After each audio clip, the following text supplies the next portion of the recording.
Граѓаните да се подготват за ново поскапување на струјата од следниот месец, предупредуваат експертите. Велат тоа е неизбежно, но за колку не може да се знае се додека не се видат сите трошоци на енергетските компании.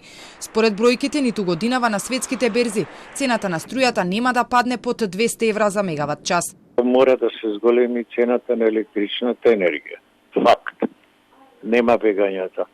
Цената на електричната енергија што ја увезуваме, Македонија 30% увезува, е на берза и таа и идната година нема да падне по 200 евра мегават сат.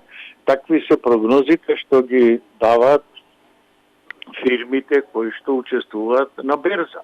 Вториот проблем е што граѓаните немаат пари, што е сиромаштијата се зголемува од ден на ден, што инфлацијата вртоглаво расте иако не се признава и дека сите фамилии се посиромашни.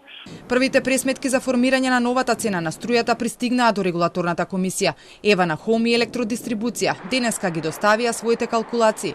Се чекаат анализите и од другите фирми. Мемо ќе ги достави до крајот на месецов.